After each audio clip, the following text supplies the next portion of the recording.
সবাইকে প্রথমে আমার এডুকেশন চ্যানেলে স্বাগত জানাই। আজকে তোমাদের মধ্যে আলোচনা করব ওয়েস্ট বেঙ্গল পুলিশ কনস্টেবলের যে প্রশ্নপত্র এসেছিল 2016 সালে, তার জেনারেল নলেজ পার্ট আলোচনা করব। প্রথম প্রশ্ন এসেছিল, একজন মহিলা সম্রাজ্ঞী যিনি দিল্লির সিংহাসনে আসীন হয়েছিলেন তার নাম কি? এখানে সঠিক উত্তর হবে রাজিয়া সুলতানা। আমাদের জানতে হবে 1206 সালে কুতুবউদ্দিন আইবক নিজেকে স্বাধীন সুলতান হিসেবে ঘোষণা করে, ফলে ভারতে সুলতানি শাসনের সূচনা হয়। পরের প্রশ্ন,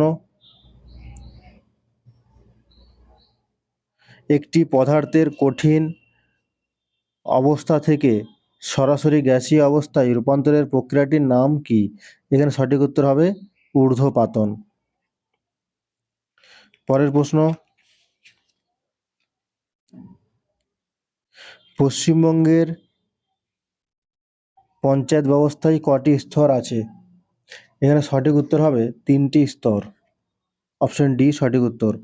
1 নম্বর গ্রাম পঞ্চায়েত, 2 নম্বর পঞ্চায়েত সমিতি, 3 নম্বর জেলা পরিষদ। পরের প্রশ্ন, তথ্য জানার আইন অধিকার আইন কোন সালে পাস হয়? এখানে সঠিক উত্তর হবে অপশন সি 2005। পরের প্রশ্ন,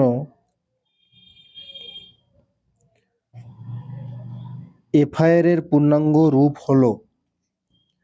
এখানে সঠিক উত্তর হবে option B first information report.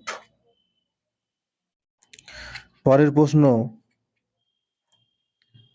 কে শের-ই পাঞ্জাব নামে পরিচিত ছিলেন? সঠিক উত্তর হবে অপশন সি লালা লাজপত রায়। পরের প্রশ্ন, নিম্নলিখিত কোন রঙগুলিকে মৌলিক রং বলা হয়? এখানে সঠিক উত্তর হবে অপশন এ নীল, লাল এবং হলুদ। পরের প্রশ্ন,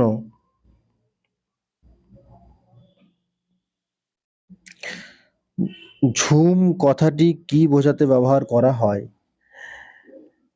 এখানে ঝুম হলো এক ধরনের চাষ করার পদ্ধতি, অর্থাৎ সঠিক উত্তর হবে অপশন বি উত্তর পূর্ব ভারতের কৃষিকাজ।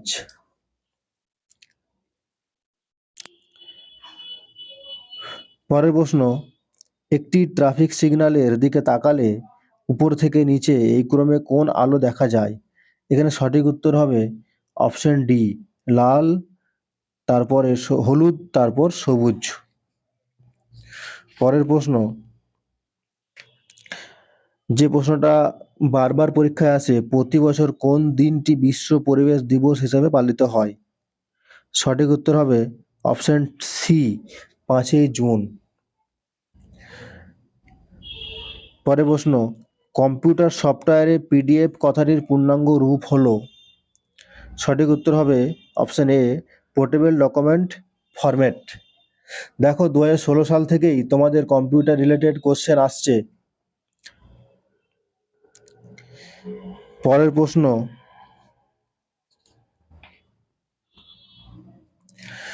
নিচের কোনটি ভারতীয় সংসদের অধিবেশন নয়? এখানে সঠিক উত্তর হবে অপশন এ গ্রীষ্মকালীন অধিবেশন। এটা কিন্তু সংসদের অধিবেশন নয়। আমাদের জানতে হবে বছরে সংসদের 3টি অধিবেশন হয়। 1 নম্বর বাজেট অধিবেশন হয়, এটি সংসদের সবথেকে দীর্ঘতম অধিবেশন। এইটি হলো সবথেকে দীর্ঘতম অধিবেশন, বাজেট অধিবেশন।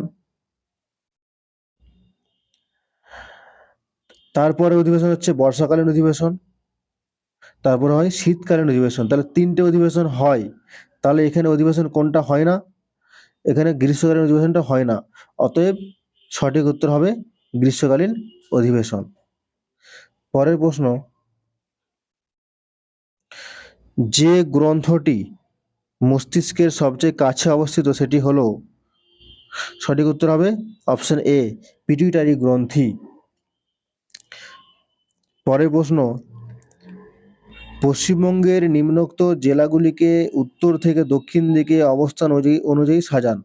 এখানে যে অপশনগুলো দেওয়া আছে এর মধ্যে সবার প্রথম উত্তরে থাকবে বীরভূম,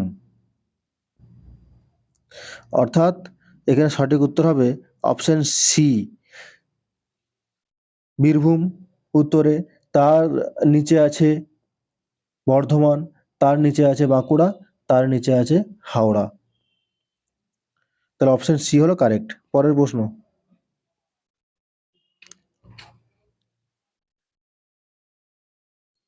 পরের প্রশ্ন, সবচেয়ে বেশি জনসংখ্যা ঘনত্বপূর্ণ রাজ্যটি হলো, এখানে অপশন অনুযায়ী সঠিক উত্তর হবে অপশন বি, বিহার। সবচেয়ে বেশি জনসংখ্যা ঘনত্বপূর্ণ রাজ্যটি হলো বিহার। পরের প্রশ্ন, দীপা কর্মকার অলিম্পিকে কোন খেলায় অংশগ্রহণ করেছিলেন? প্রশ্নটা এসেছিল কারেন্ট অ্যাফেয়ার্স থেকে। এটি ঘুরিয়েও আসতে পারে যে দীপা কর্মকার কোন খেলার সঙ্গে যুক্ত। সঠিক উত্তর হবে অপশন সি, জিমনাস্টিক। পরের প্রশ্ন, ভারতবর্ষে টাকার যোগান কারা নিয়ন্ত্রণ করে? এখানে সঠিক উত্তর হবে অপশন বি, ভারতীয় রিজার্ভ ব্যাংক। পরের প্রশ্ন, Satyajit Ray film and television institute কোথায় অবস্থিত? সঠিক উত্তর হবে অপশন সি, কলকাতায় আছে। পরের প্রশ্ন, এলিজা টেস্টটি কোন রোগ শনাক্ত করতে সাহায্য করে? সঠিক উত্তর হবে অপশন বি, এইচআইভি অথবা এইডস। এলিজা কথাটার পুরো নাম এনজাইম লিঙ্কড ইমিউনোসরবেন্ট অ্যাসে। এটি এইচআইভির সংক্রমণ শনাক্তকরণে ব্যবহার করা হয়। তো আজ এই পর্যন্তই।